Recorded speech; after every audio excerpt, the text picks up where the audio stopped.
Ok, mes très chers spectateurs et spectatrices, avec tous les fans de MNTV Moussassa, je suis online en direct avec tous les réfugiés de Moussassa. Je me dirige vers les bureaux du président d'ECA de Moussassa pour une interview si spéciale.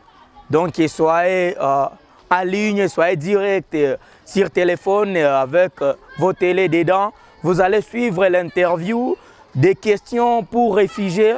Je les apporte et je vais les poser à votre président et c'est à lui qui va répondre à vos questions. Ok, en verso Swahili, mashabiki na wandugu wakimbizi wa MNTV Moussassa News TV online, nakuja mimi kama journaliste wa MNTV, naitika kwa jina la Maurice Bampa PDG. Naenda kumuoji president mkuu wa kambi kwa ajili ya maswali fulani kuhusu wakimbizi, na hivi naenda kuingia ndani. Muwe kulinye, musikose commenter na kulike site yetu internet sur WhatsApp, sur Instagram, écrivez MNTV Moussassa, vous nous verrez. Derrière le caméra, nous avons notre caméraman si compétent, le caméraman Freddy, avec les managers de notre site, les frères Omari, qui sera présent aussi sur cette interview, en collaboration avec les caméramans Eric. Et je suis avec mon collègue qui me conduit partout, Steven Kalebanga, et moi suis là, Maurice PDG. Soyez en ligne, retrouvez notre site jeudi et je vous remercie.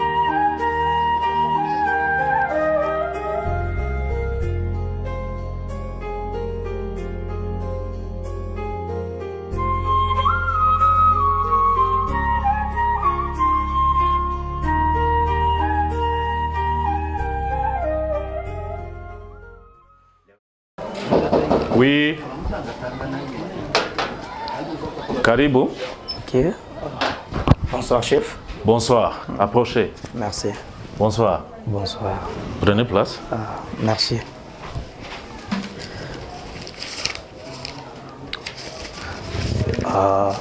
Bonsoir encore, chef. Bonsoir. Nasema tena jambo. Jambo sana. Mimi ni mgeni wako. Ni journaliste wa shene ya tulifungula sisi vijana vyako hapa mkambi.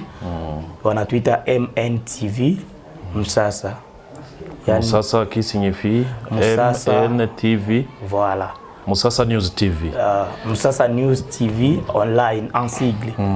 Sasa tulikuwa nilikuja hapa kukuoji wewe kama baba yetu, na kuna maswali fulani ambao tulikuwa tukiuliziwa na watu, lakini tunaona sisi hatuna hiyo capacité ya kurepondre kwa hiyo ma question, mais tunaona acha tumzogelee baba utujibie, kwa kuwa hii vitu itasambaa kwa kila mtu mgrupe yetu fasi yote, msite yote, même sur internet, YouTube, Facebook, Instagram, kama site yote chaîne yetu iko.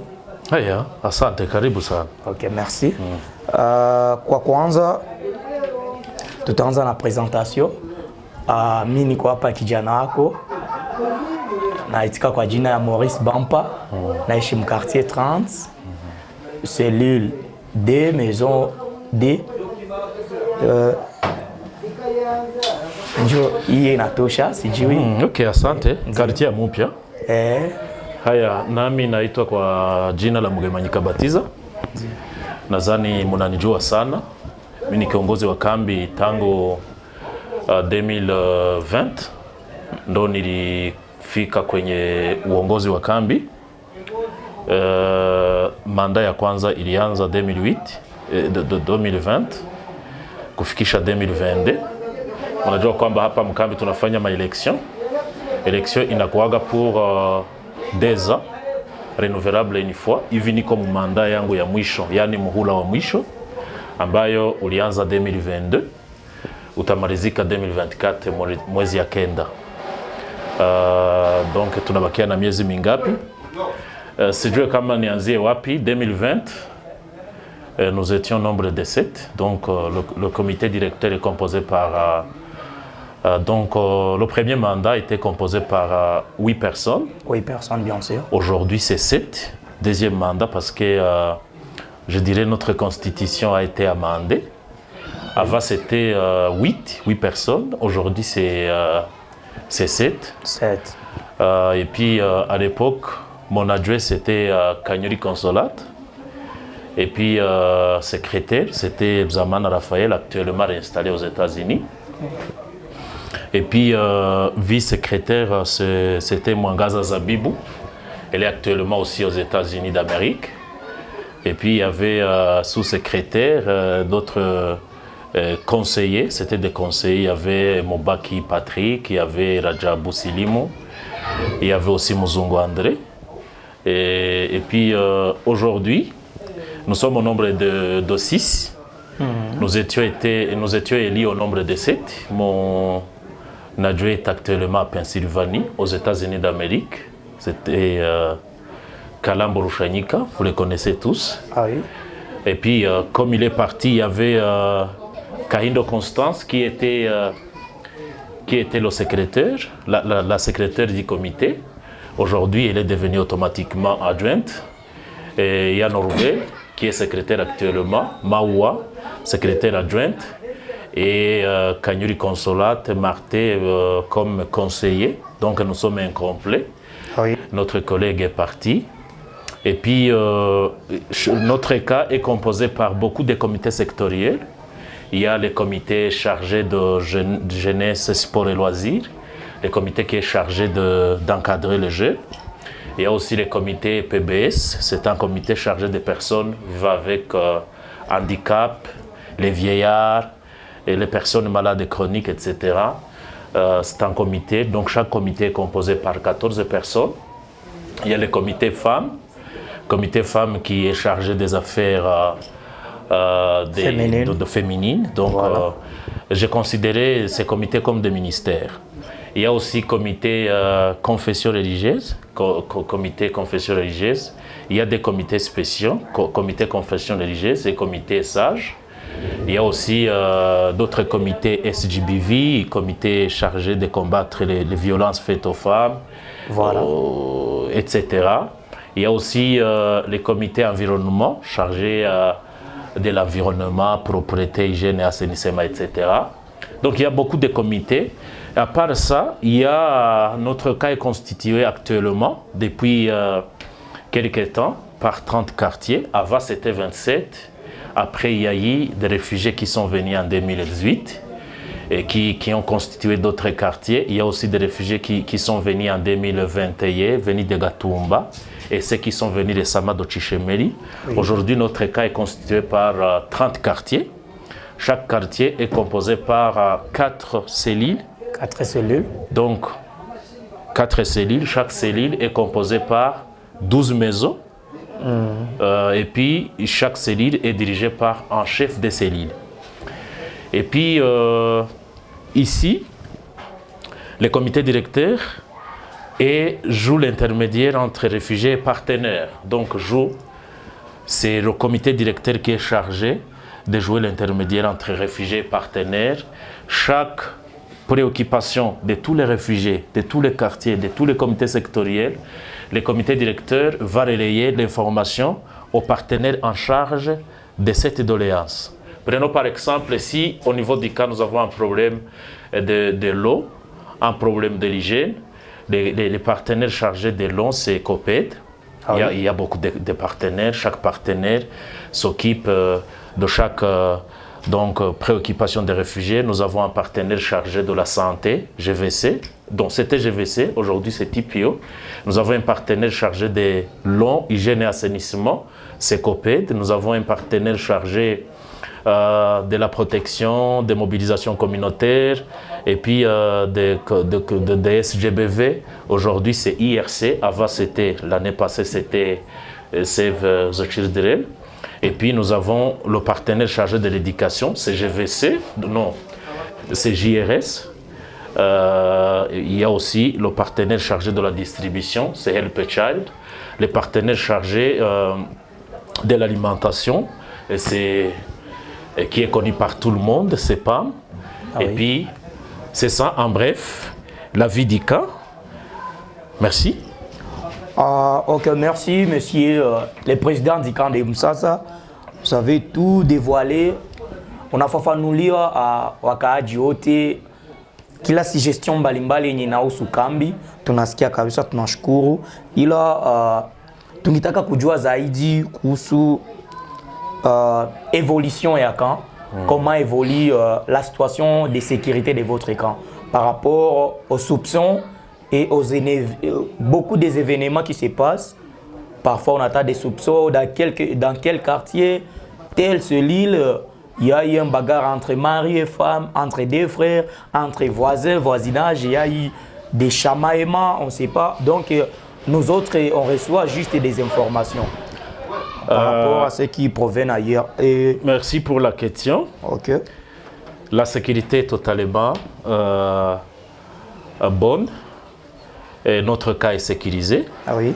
Il y a la police chargée de sécuriser le cas. Derrière, quelque part là-bas, il y a aussi un cas des militaires, il y a aussi les vigiles, donc les comités vigiles chargés d'assurer la sécurité au niveau du camp.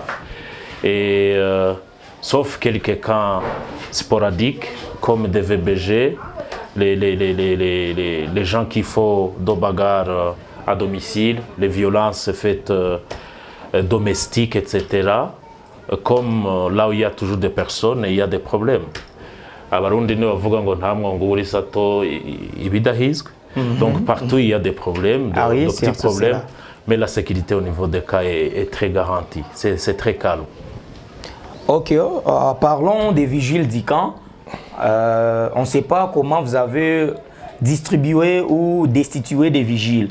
On ne sait pas si vous avez situé chaque quartier ou chaque cellule avec son vigile, ou on ne sait pas si c'est la police qui s'occupe de cette tâche-là, où il y a un groupe de réfugiés que vous avez élu aussi qui pourrait collaborer avec la police. Et pendant les élections générales, au moment où on élise les comités directeurs, il y a d'autres comités qui sont élus, comme je l'avais évoqué. Le comité vigile aussi est élu pour un mandat des ans renouvelable une fois.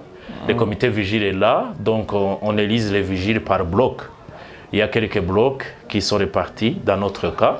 Donc les vigiles sont élus, chaque bloc donne quelques vigiles. Donc chaque bloc a les vigiles, mais pendant la nuit, ils se divisent, ils se partagent les rôles. Ils se partagent les rôles, ils sillonnent à l'intérieur du cas avec la police. C'est pourquoi il y a trop de calme, mais il y a la sécurité totale dans notre cas. Il y a pas, je ne dirais pas qu'il y a des problèmes. Ok, merci. Une autre question, expliquez-nous par rapport au mandat de ces camps, qu'est-ce qui se passe? Par exemple, vous êtes élu et c'est vous qui va choisir ou nommer. Vous avez le pouvoir de nommer et de déchoir quelques personnes. On ne sait pas si où... le président du comité directeur est élu au même moment que d'autres comités. Et les partenaires en charge s'en occupent. Nous avons l'Office de protection des réfugiés apatrides, l'Office gouvernemental, ce qu'on appelle ONIPRA, qui représente le gouvernement au niveau du camp. Il y a aussi l'UNHCR, le HCR. Et ce sont ces deux partenaires qui s'occupent de l'organisation des élections. Et puis, le président est élu dans la transparence totale parce que l'OHCR est là, l'administration d'ICA est là et tous les autres partenaires viennent comme des observateurs pendant les élections. Le président est élu, il est là. Lorsqu'il y a un ou un comité qui échoue d'accomplir leurs obligations, ils sont chassés par l'administration. On remplace les comités automatiquement par ceux qui sont compétents ou soit si c'est le président qui a échoué, son adjoint assume automatiquement la présidence Mais actuellement, je dirais que le président du comité directeur est là pour représenter tous les réfugiés au niveau du HCR, au niveau du gouvernement, au niveau de différentes organisations œuvrant dans notre camp. Et comme vous le savez, au niveau du cas, il y a des réunions qui sont organisées chaque mois à l'intérieur du cas. Il y a la réunion qu'on appelle la réunion de gestion des cas, où il y a tous les partenaires qui se présentent dans cette réunion et le comité directeur profite de l'occasion pour présenter tous les problèmes du cas et chaque partenaire donne des explications et donne des visions, ce qu'il prétend faire pour les réfugiés. Et aussi, il y a la réunion générale où tous les réfugiés se présentent, tous les partenaires parlent des réalisations, mais aussi les comités directeurs trouvent de l'occasion pour présenter les doléances de tous les réfugiés. Cela n'empêche que chaque réfugié ou 1 ou 4, 5 qui ont des problèmes particuliers, non, général, qui n'ont pas été évoqués par le comité directeur, ils trouvent aussi la place pour parler au nom de tous les réfugiés et chaque partenaire en charge de la question va répondre et donner des éclaircissements à tous les réfugiés qui sont là. À la sortie de la réunion, il y a le secrétaire du comité directeur qui va prendre le PV. Nous avons créé des plateformes de réfugiés, il y a des groupes WhatsApp.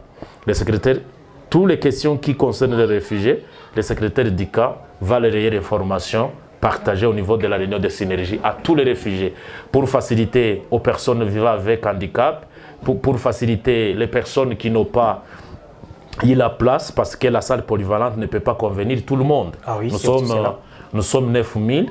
Le comité directeur va relayer l'information, va partager l'information, ce qu'on a discuté dans la réunion de synergie à tous les réfugiés. C'est tous les messages qui concernent les réfugiés. Voilà, merci. Merci. Ok, une autre petite suggestion. On ne sait pas comment se passent les votes électoraux ici à Msasa. Est-ce que ça se passe d'une manière démocrate ou d'une manière, je ne sais pas dire majoritaire?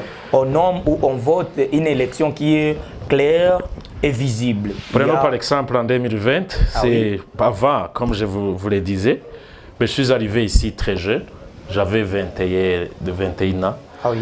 Puis 21 ans, je suis parti à Bujumbura où j'ai fait mes études universitaires, humanité université. J'ai complété les cycles donc terminal et puis j'ai fait l'université. À mon retour au camp, j'ai été enseignant et après, je me suis lancé dans cette aventure pour diriger le camp. Ah oui. Je dirais que je suis parmi les plus jeunes chefs de camp connus ici. Ah bon? Et puis, j'ai été élu par 1019 voix parce que le HCR est là, l'ODIPRA, tous les partenaires comme observateurs. Nous avons même des observateurs de chaque candidat qui sont à l'intérieur des bureaux de vote. Donc, il n'y a pas de tricherie. C'est une élection qui se passe dans la transparence totale. Il y a l'INHCR qui est là, donc les Nations Unies. On ne peut pas tricher donc aux yeux des membres du HCR. On ne peut pas tricher aux membres du gouvernement. Donc, c'est dans la transparence totale. Le premier mandat, j'ai eu 1119. Au moment où mon adjoint a eu quelques 270, et nous étions au nombre de 7. Et deuxième mandat, j'ai eu quelques 1200 et plus, je ne me souviens pas très bien. Donc, c'était dans la transparence totale. Et ça dépend de la manière dont tu vas diriger le réfugié. Tout le monde, de toutes les couches confondues, va porter confiance à toi. Tu vas gagner les élections, il n'y a pas de tricherie. Ok, c'est bien aussi parce que je viens de comprendre que vous étiez si compétent et si, je peux dire, si courageux par rapport à la période dont vous faisiez votre campagne. Est-ce qu'on vous donne le temps de faire les campagnes? Oui, on nous donne quelques jours de faire la campagne à l'intérieur du cas, avec ton équipe de campagne. Mais aussi, comme nous sommes des personnes qui vivent dans un espace minime, donc pour être élu, il y a ce qui compte. Je dirais que c'est la crédibilité, votre personnalité, votre réalisation. Ça dépend. Beaucoup de facteurs entrent en jeu pour être élu. Ce n'est pas n'importe qui peut se lancer dans cette aventure. Donc ça demande donc de redevabilité. Comme je suis venu pour le premier mandat, j'étais encore enseignant. J'ai enseigné à l'école des enfants réfugiés. J'étais un peu connu, je dirais. Et puis, deuxième mandat, j'ai été élu, ça a été une victoire écrasante parce que tous les réfugiés me connaissaient déjà. Je ne sais pas, mais j'ai été vraiment élu presque par tout le monde. Et puis, dire que ça peut être il peut y avoir d'autres tricheries, très loin de là. C'est la transparence totale. Ok, vous pouvez estimer combien de candidats vous étiez par rapport à votre premier mandat et votre premier mandat et votre deuxième mandat? Deuxième mandat, nous étions au nombre de 8. 8 candidats. Premier mandat, nous étions au nombre de 8. Deuxième mandat, nous étions au nombre de 8. Et vous étiez combien d'hommes, combien de femmes? Deuxième mandat, premier mandat, nous étions au nombre de 8. Donc, il y avait des femmes, 3 femmes. Et puis, deuxième mandat, il y avait aussi 3 femmes et 4 hommes. Ok, je comprends bien. Une autre petite question, qu'est-ce qui se passe au courant de la campagne? On ne sait pas si, pas parce que nous sommes des Congolais, et nous savons que la République démocratique du Congo est constituée de plusieurs tribus, par rapport plus de 450 environ. On ne sait pas, et tous nous sommes ici à Msasa. Il y a des Baflirou, les Rega, les Bembe, les Nyamlenge, ainsi de suite, et les Chi. On ne sait pas, c'est juste une question de curiosité. On ne sait pas, est-ce qu'il n'y a pas ces genres de comportements qu'on mène ici, ceux qui proviennent en République démocratique du Congo, des choses de tribalisme. Et là, on ne sait pas, on dit, oh, notre candidat est de telle tribu. Est-ce qu'il n'y a pas ce feedback-là, donc des concurrences? Bon, lors des campagnes, il y a toujours quelques polémiques. Il y a des gens qui veulent nourrir la communauté, donc les populismes qui veulent diviser les gens sur base de leur mutualité. Ah oui. Mais je dirais que je ne peux pas me porter des éloges moi-même, hein, mais avec mon arrivée, j'ai été rassembleur. J'ai essayé de rassembler toutes les mutualités. Et puis, j'ai travaillé pour tout le monde. J'ai essayé de parler pour l'intérêt, de travailler pour l'intérêt général. J'ai essayé de rectifier quelque chose qui existait avant. Donc, avant, pour trouver l'emploi, vous devriez avoir des affinités ou des relations avec les gens du comité directeur. Et bien, avec mon arrivée, j'ai appelé tous les partenaires, HCR ONIPRA, pour recruter une personne. J'ai proposé à ce qu'il y ait des observateurs pour éviter les histoires de tricherie, de népotisme, parce que tu te connais avec le chef d'ICA. Donc il y a la transparence dans le recrutement, mais aussi au niveau de relayer l'information aux réfugiés. Avant, il y avait le groupe WhatsApp de chaque couche sociale ou mutualité, mais avec mon avènement, j'ai fait les groupes WhatsApp pour tout le monde, où on partage les informations qui viennent de différents partenaires à tous les réfugiés sans distinction. Évidemment. Et puis, j'ai essayé de punir sévèrement les gens qui voulaient envenimer les gens avec les histoires de tribalisme. Donc, j'ai voulu expliquer à tout le monde que nous sommes des réfugiés venus de la République démocratique du Congo. Notre problème principal, c'est la pauvreté, donc l'exil, etc., toutes les conséquences. Donc, il n'y a pas le pourquoi de nous entremanger, de nous entrediviser sur base de mutualité. Mais avant, il y avait ces histoires de tribalisme. Mais aujourd'hui, c'est lui ou celle qui amène le tribalisme, donc il sera corrigé par l'administration, les comités directeurs et la police actuellement.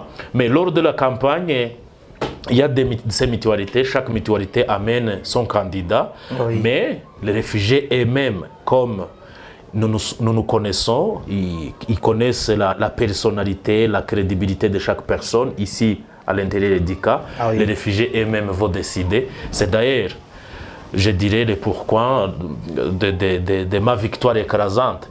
J'ai eu 1200 comme ça.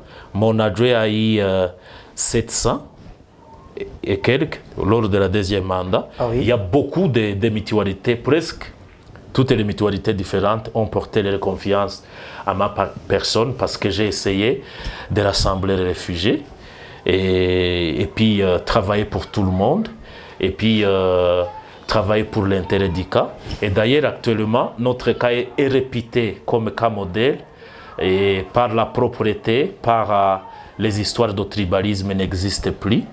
Et peut-être après, mais jusqu'à présent, le cas est uni, quelles que soient quelques divergences de certaines personnes qui veulent envenimer les réfugiés, mais le cas est uni, ils sont rassemblés sur une même cause, donc trouver leur survie, combattre la pauvreté, la misère, etc. Ok, merci. Par rapport à votre 4 ans déjà des mandats ici dans les camps pour réfugiés congolais à Moussassa, il y a une très bonne réputation par rapport à votre personnalité. Mais je ne sais pas si cette question pourrait vous concerner, mais parce que c'est vous les chefs, vous allez avoir une petite idée par rapport à cette question. Vous pouvez nous expliquer un peu comment s'évolue les développements. Quand je parle du développement, je parle au niveau du loisir de la jeunesse. Parce que nous, en tant que médias de ces camps, on a recruté beaucoup de talents, des jeunes. Par rapport, nous avons un groupe de gens, des chanteurs, des petits enfants qui connaissent danser et on ne sait jamais. Et parfois, il y a une adage qui dit il ne faut jamais sous-estimer un talent d'un enfant parce que ça pourrait être son intérêt pour l'avenir, car le futur nous réserve encore plus. Pouvez-vous nous expliquer qu'est-ce qu'en pensez-vous du développement du loisir à Moussassa? Donc, je parle du côté de football. Ensuite, il y a des cinéastes, des comédiens, plusieurs talents des enfants. Il y a aussi des enfants qui ont l'esprit de créativité. Tu vois un enfant qui construit, je pense, une petite maisonnette en carton, mais qui a un modèle, je ne sais pas, moderne. On ne sait pas, vous, en tant que père et président du cas de Moussassa, quelle suggestion ou quel encouragement, quel mot pouvez-vous confier à ces jeunes et talents, à ces jeunes mamans qu'on voit qui fabriquent des sacs à main, des mallettes en pagne?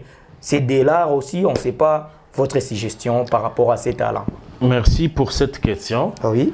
Côté développement, ici au camp, je vais aborder cette question d'une autre manière.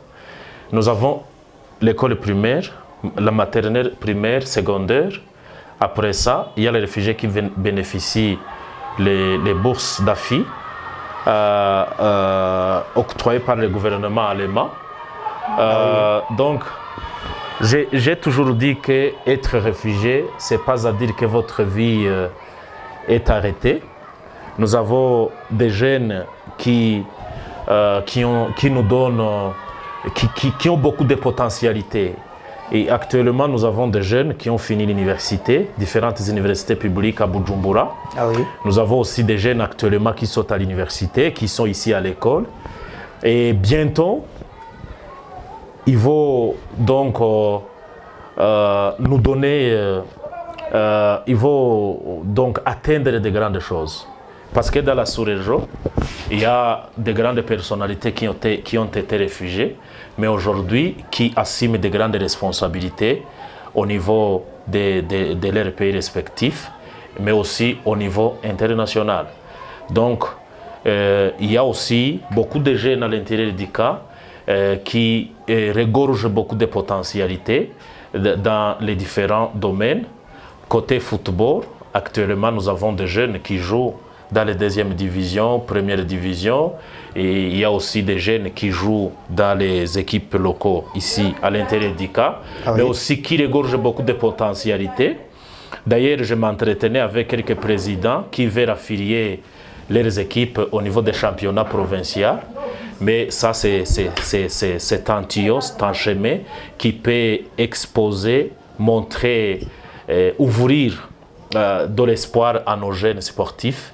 Et puis, ici, à l'intérieur du camp, il y a quelques activités génératrices de revenus qui sont faites par nos mamans, par nos jeunes. Entre autres, nous avons des boutiques, nous avons des salons de coiffure, nous avons des petits commerçants, nous avons les jeunes qui font les activités de transfert d'argent. Ah oui. Ça, ce sont des petites activités, mais pour les données qui sont parrainé par quelques partenaires qui veulent redonner l'espoir, qui veulent redonner la dignité aux jeunes et aux mamans réfugiés. Mais aussi, il y a d'autres qui sont à Bujumbura, qui font des commerces, qui font de grandes choses. Et puis, donc, ici à l'intérieur du camp, il y a beaucoup d'activités, il y a beaucoup de jeunes qui aspirent beaucoup de l'espoir. Ah oui. Donc, actuellement, il y a ceux qui étaient ici, actuellement qui sont aux États-Unis. Ça, les Français disent que l'avenir est aléatoire et incertain. Donc, l'avenir nous réserve beaucoup de surprises. Ah oui. Donc, il y a tant d'activités qui sont faites par les réfugiés pour se donner la dignité et puis pour combattre la misère, la pauvreté, la vulnérabilité. Il y a beaucoup d'activités, mais aussi beaucoup de jeunes qui jouent. Actuellement, il y a les championnats organisés par les réfugiés, les équipes eux-mêmes. Donc, il y a beaucoup d'activités, mais aussi il y a des jeunes cinéastes, il y a aussi des jeunes chanteurs, des musiciens, compositeurs. Ah oui. Chaque fois, dans des événements, des journées internationaux, vous voyez beaucoup de jeunes qui dansent exceptionnellement. Il y a aussi des poètes, etc. Donc il y a beaucoup d'activités qui sont faites ici à l'intérieur du cas, qui montrent à suffisance que demain ou après-demain, l'avenir nous réserve beaucoup de surprises. Être réfugié, ce n'est pas la fin du monde. Ah oui. Ok, bien compris, c'est par rapport à la question posée par la branche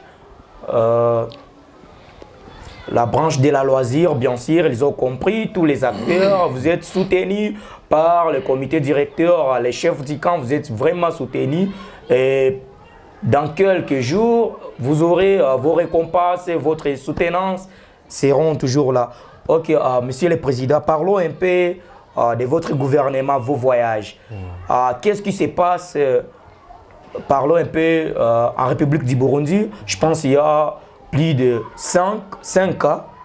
5 cas pour réfugiés congolais. Oui, il y a 5 cas de réfugiés congolais et aussi il y a les réfugiés urbains. Ah oui, des réfugiés urbains. Il y a des transits entre les camps de transit de Kichemere et les camps de transit de Moussasa. Et le président du camp de Kasogwe, Kavumu, Nyakanda, Boagiriza, ainsi de suite. Est-ce qu'il y a des petites liaisons? Est-ce qu'il y a, vous organisez des petites rencontres? Je ne sais pas, qu'est-ce qui se passe? Qu'est-ce que vous parlez à ces rencontres par rapport à l'intérêt de nous, réfugiés du camp de Moussasa? Il y a une réunion qui a été faite en 2021. Et d'ailleurs, nous avons demandé au HCR et à l'Office national de protection des réfugiés apatrides de nous accompagner chaque année, donc de faire une réunion de tous les présidents des comités et puis que le HCR et le gouvernement nous accompagnent. Mais nous n'avons pas encore eu cette occasion. Mais nous avons fait ce genre de réunion une fois. Nous avons évoqué des questions d'ordre général. Comme vous venez de l'évoquer, il y a 5 camps. Le premier cas qui abrite beaucoup de réfugiés, c'est le camp de Kavumu, à peu près 17 000 réfugiés, si je ne me trompe pas. Il y a aussi le camp de Nyankanda, le plus peuplé, et puis il y a Moussasa, Bwagiriza et Kinama, dans la province de Muyinga.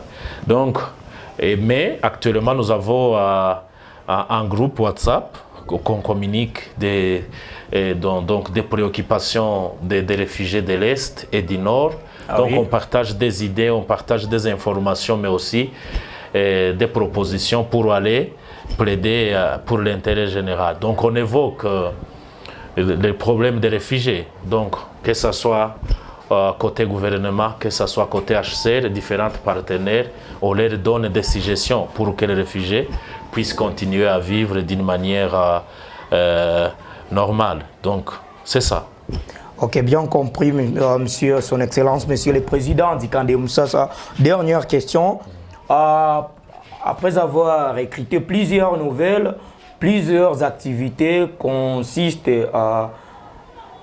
au loisir du camp, de votre camp, il y a des jeunes, oui, des jeunes intellectuels bien sûr, ils se sont réunis pour ouvrir une chaîne internet, beaucoup de sites, ils se sont réunis ces jeunes intellectuels, il y a des diplômés, des licenciés, des caméramans, ainsi que des journalistes que nous sommes, ces jeunes se sont réunis pour ouvrir une chaîne renommée MNTV, en sigle qui signifie Musasa News TV Online. On ne sait pas si vous êtes au courant de cette chaîne et vous allez nous donner votre suggestion.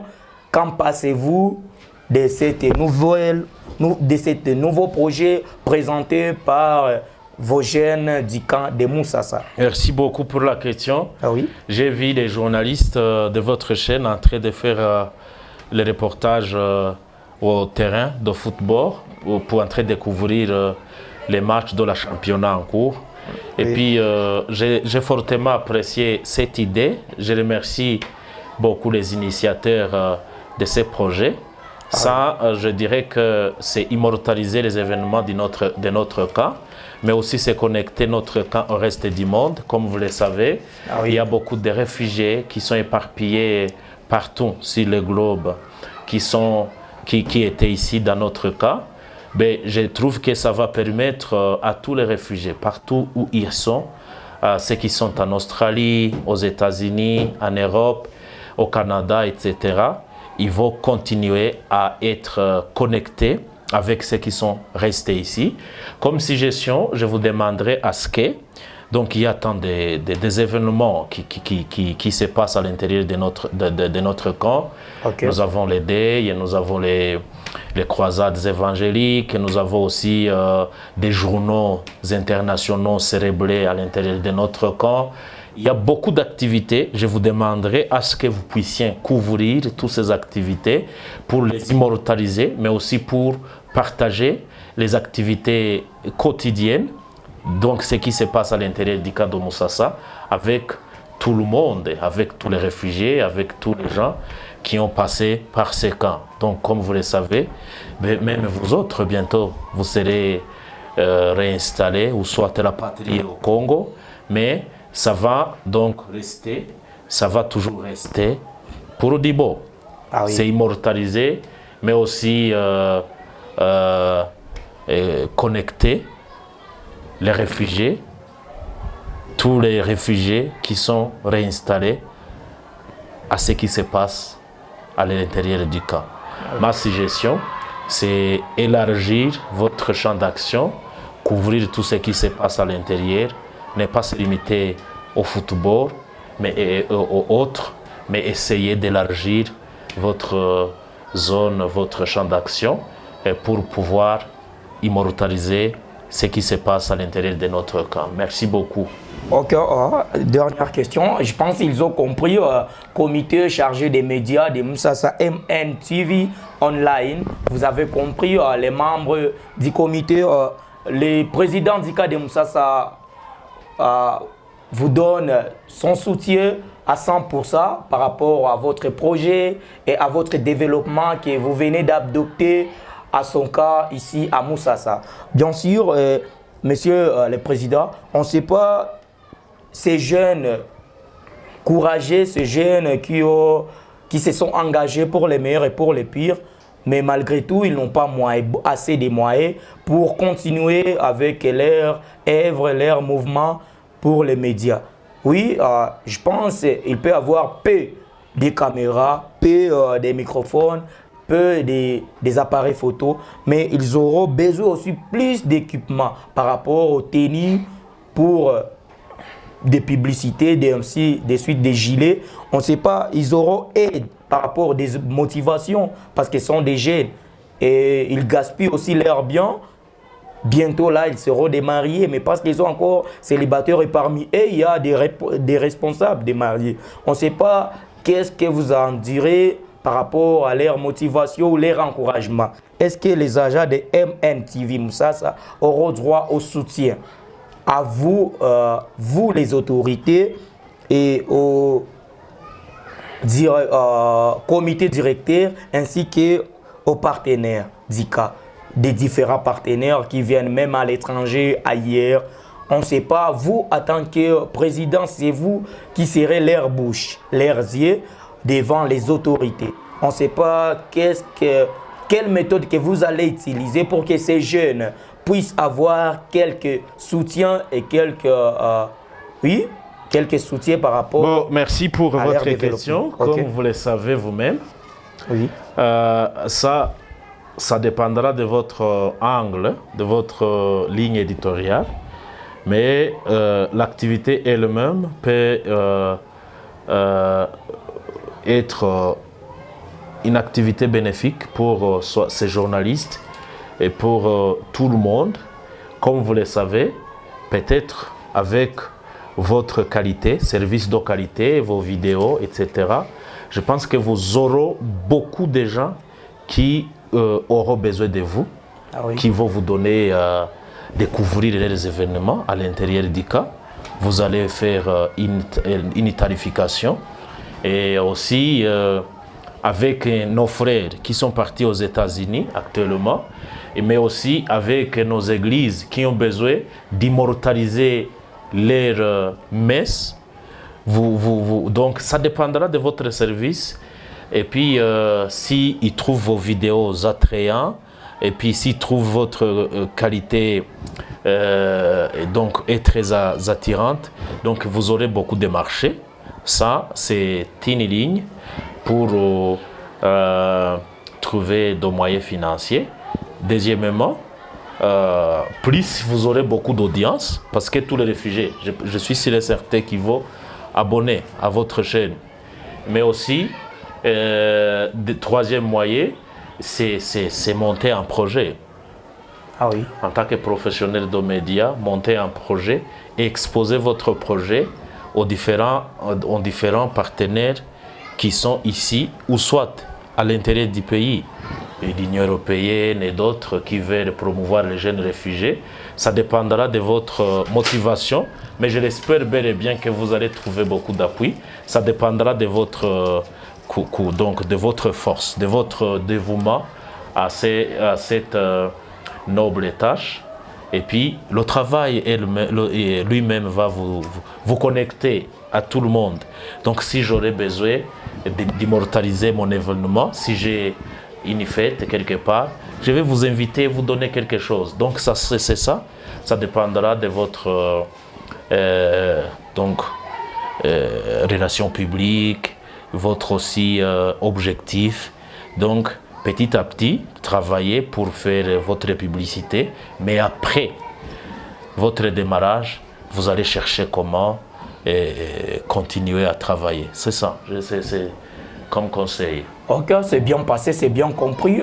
Pour finir, je pense que vous aurez quelques petites salutations aux personnes, donc des personnes, je sais pas, oui, des personnes, je peux dire de confiance, des personnes que vous aimez. Ainsi, ce sont des réfugiés, pas seulement vos membres de famille. Oui, je pense, vous ne pouvez pas oublier, vous êtes marié.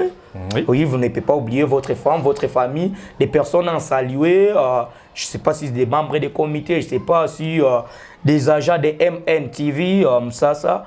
C'est à vous de choisir cette personne richeuse que vous allez saluer ce soir et pour vous allez saluer aussi, vous allez donner des salutations pour tous les réfugiés, qu'ils se sentent libres et heureux d'être salués par leur papa, leur président. Ok, je vous laisse.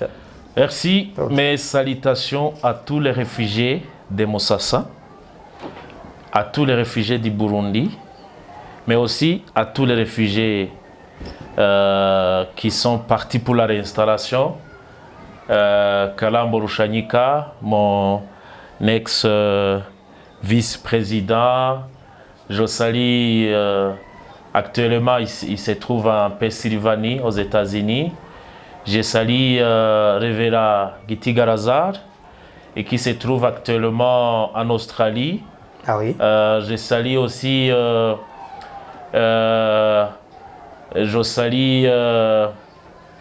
mon oncle, président comité sage de la mutualité Banyamulenge, qui vit aux États-Unis, Michigan State. Ah oui. Minyati Aaron.